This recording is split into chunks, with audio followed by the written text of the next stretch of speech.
কিন্তু আমি যখন দায়িত্ব নিলাম এসে বিসিবির কোনো ডিরেক্টরকে পাওয়া যাচ্ছিল না, তখন কারোর সাথে যে পরামর্শ করবো এমন একটা লোক পর্যন্ত ছিল না। তো স্টেক হোল্ডারদের সাথে কনসালটেশনের মাধ্যমে এবং গঠনতান্ত্রিক অনেক জটিলতা ছিল, সেগুলো দেখে নিয়মতান্ত্রিক উপায়ে আমরা বিসিবির যেই আইসিসির যেই ফ্রেমওয়ার্ক আছে তার মধ্যে থেকে নিয়মতান্ত্রিকভাবে আমরা বিসিবিতে পরিবর্তনটা এনেছি। এবং এটা বাস্তব যে জোরতালি দিয়ে চলছে, কারণ অনেক ডিরেক্টররা এখন নেই।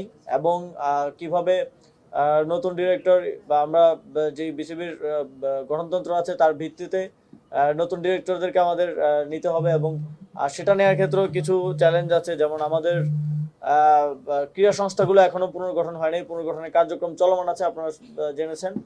সেগুলো পুনর্গঠন হলে তার মাধ্যমে নিয়মতান্ত্রিক উপায়েই আরো নতুন ডিরেক্টর ইনক্লুশন হবে। তারপর বিসিবির ডিপার্টমেন্টগুলো ডিস্ট্রিবিউট করার ব্যাপার আছে, এবং সেগুলো ডিস্ট্রিবিউট করার মাধ্যমে বিসিবির কার্যক্রমে আরো গতিশীলতা আসবে বলে আমি মনে করি। প্রতিটি ফেডারেশনের জবাবদিহিতা নিশ্চিত করার জন্য আমরা ইতিমধ্যে বলেছি যে প্রতি বছর তাদেরকে একটা প্রোগ্রেস রিপোর্ট, তারা কি কি কাজ করেছেন এবং অডিট রিপোর্টটা আমাদের জাতীয় ক্রীড়া পরিষদে যেন সাবমিট করে।